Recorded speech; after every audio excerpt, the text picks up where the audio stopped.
One day a man sees someone who looks exactly like him. Same face, same voice, but living a completely different life. What starts as curiosity quickly turns into obsession, and then things get unsettling. Identities blur, reality twists, and somehow spiders start showing up. This is Enemy. The film isn't just about a doppelganger.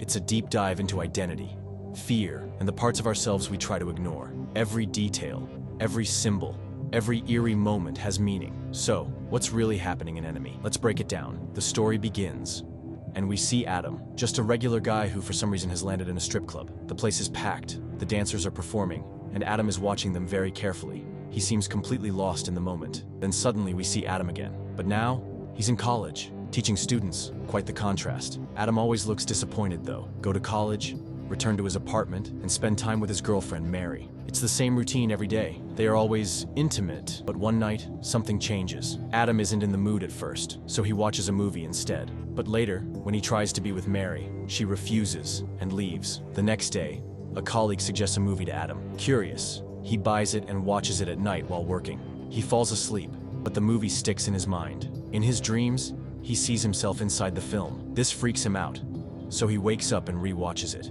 Then, in one scene, he spots something shocking.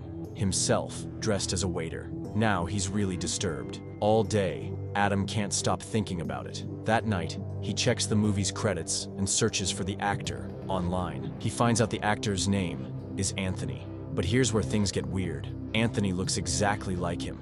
Then, Adam stumbles upon a torn picture in his house. The picture is of him, but half of it is missing. Who was in the other half? The way Adam looks in the photo is the same way Anthony looks in real life. Digging further, Adam learns which agency Anthony works for.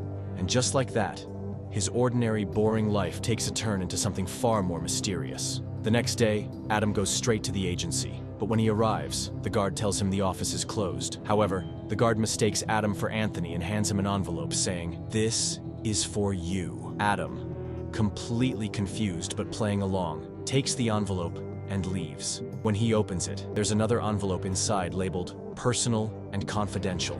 Now, instead of opening it, Adam decides to take the sneaky route, because why not? He secretly follows Anthony's trail and finds his address in a directory. Without wasting time, Adam calls Anthony's flat, but a woman picks up. Turns out, she's Anthony's wife, Helen. The moment she hears Adam's voice, she assumes it's Anthony. But when Adam awkwardly gives a fake name, Helen just laughs and says, "Why are you messing with me? Just come upstairs." This freaks Adam out, so he panics, hangs up, and runs. But curiosity gets the best of him. Back at home, Adam calls the number again. This time, Anthony picks up. The moment Adam hears his voice, it's like listening to a recording of himself. He freezes, struggling to find the right words. But Anthony? He's not amused. Annoyed, he warns Adam to never call again or he'll go to the police. Adam, desperate, starts begging, explaining that they look exactly the same and he just wants to meet. Anthony, however, isn't having it. He cuts him off with a firm, "Don't call here again." Helen, curious, asks Anthony who was on the phone. Anthony,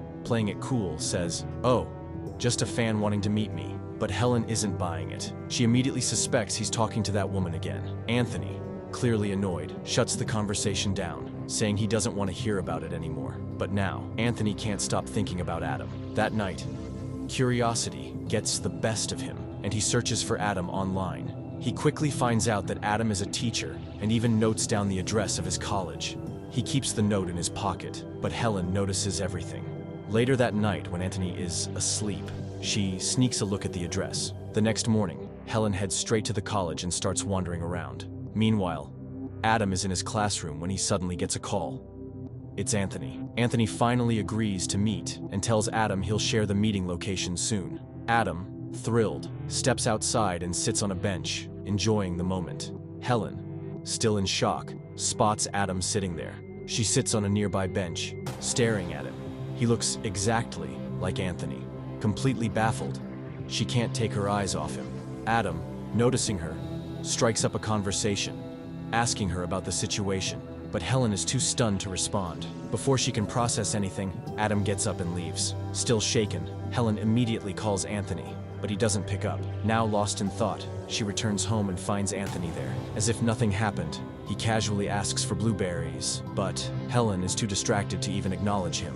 That night, Anthony notices something is off and asks why she looks so worried. Finally, she tells him she went to the college and saw Adam with her own eyes. Anthony's face changes. He gets angry and snaps. What was that supposed to mean? But Helen fires back, furious. You're asking me what this was? You know exactly what this is. Her voice breaks, and she starts crying. Meanwhile, Adam starts having some seriously weird dreams. Women with spiders on their faces. Safe to say he wakes up very freaked out. On the other hand, Anthony is also restless, and they both decide it's time to meet. Anthony suggests they meet at a hotel, and Adam, after much hesitation, agrees. The next day, Adam arrives at the hotel room, and soon after, Anthony walks in. The moment they lay eyes on each other, they're both stunned. They're identical.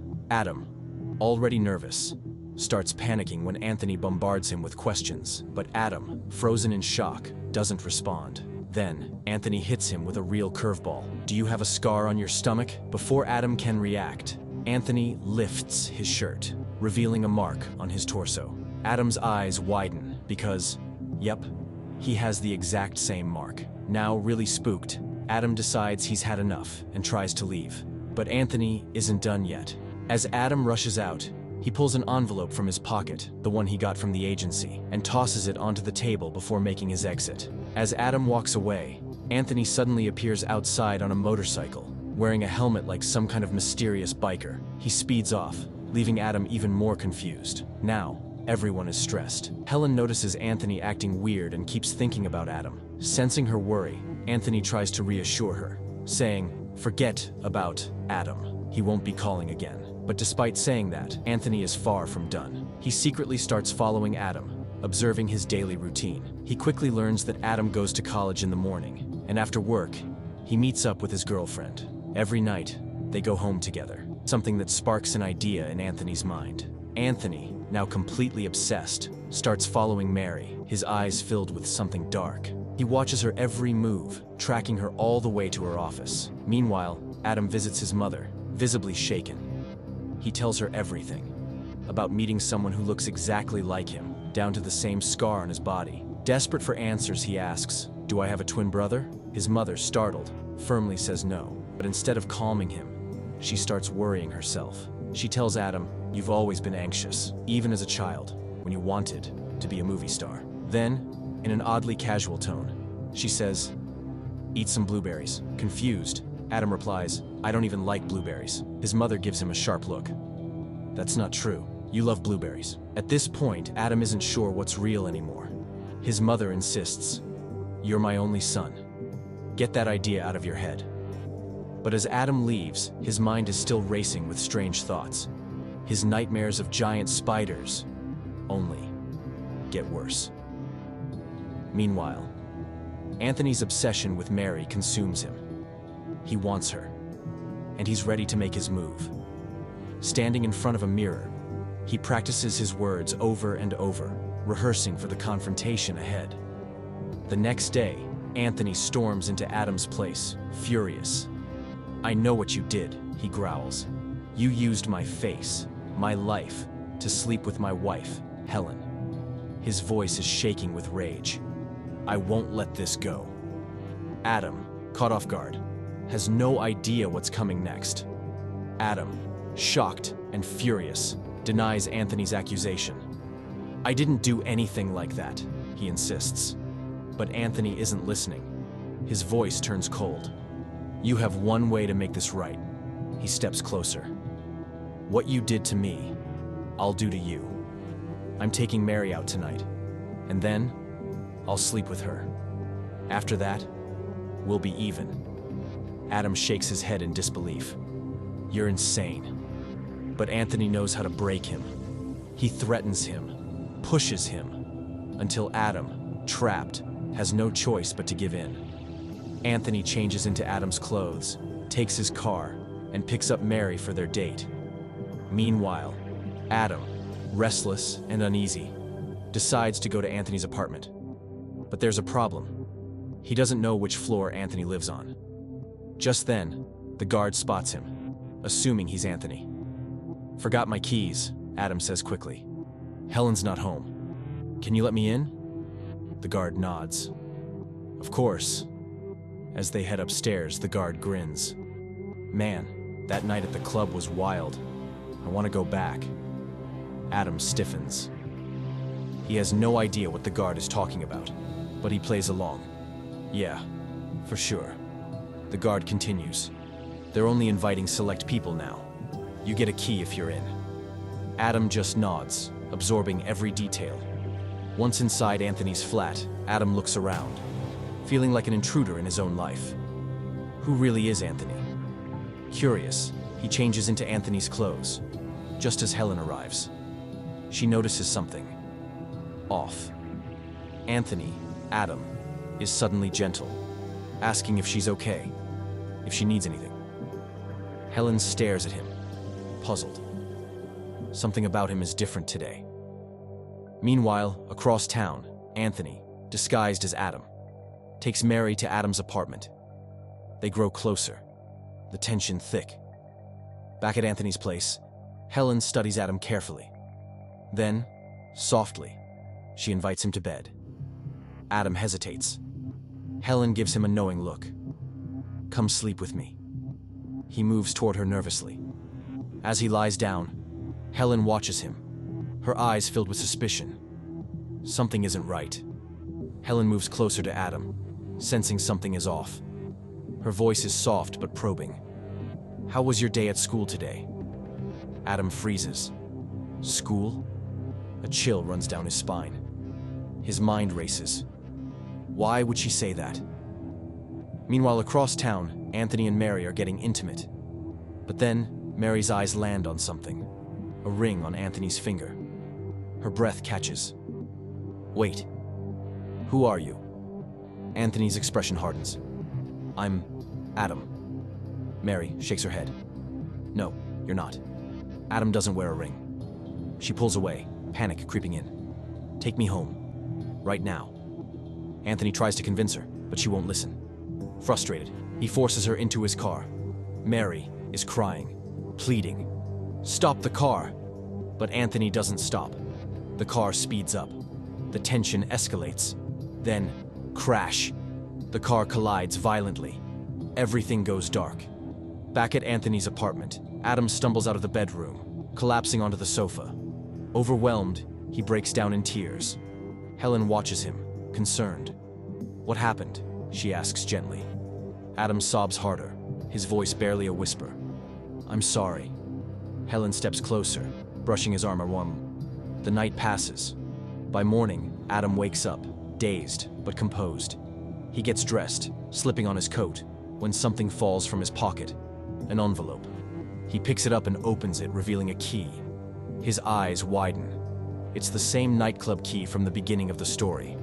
A slow smile creeps across his face. He steps out of the room just as Helen emerges from the bathroom. "Talk to your mother," she says. "She's been calling."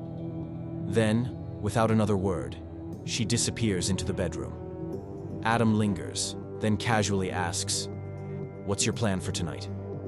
Helen doesn't answer. Curious, Adam walks into the bedroom. But Helen isn't there. Instead, something else is. A massive spider. Adam's breath hitches. His pupils dilate. He stares at the monstrous creature, and then he smiles. Cut to black. The end. Conclusion and interpretation. As we reach the end of Enemy, it's clear that the film delves deep into themes of duality, identity crises, and the fear of commitment. Adam and Anthony, though identical in appearance, represent contrasting facets of a single personality. Adam embodies order and routine, while Anthony signifies chaos and impulsiveness.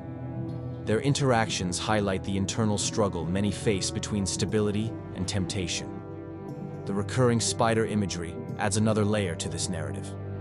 Director Denis Villeneuve has mentioned that spiders were used to convey complex ideas about femininity and control. In the film, spiders often appear in contexts related to women, suggesting a connection between Adam's fear of commitment and his perception of female influence. The final scene, where Helen transforms into a giant spider, symbolizes Adam's deep-seated anxieties about being trapped or controlled in a relationship. Interpreting Enemy can lead to multiple perspectives. Some viewers see it as a literal narrative about two doppelgangers whose lives become entangled. Others view it as a psychological exploration, where Anthony is merely a manifestation of Adam's suppressed desires and fears. There's also a symbolic reading, suggesting the entire story is a metaphor for one's internal battle between opposing desires and the consequences of one's choices. Denis Villeneuve crafted Enemy to challenge audiences, encouraging them to reflect on their own subconscious fears and desires. The film doesn't offer clear answers, but instead invites viewers to ponder its meaning and relate it to their own experiences. If you've enjoyed this deep dive into Enemy and want to explore more thought-provoking films, if you enjoyed this video, don't forget to like and subscribe to our channel for more amazing content. Hit the bell icon to stay updated on our latest uploads.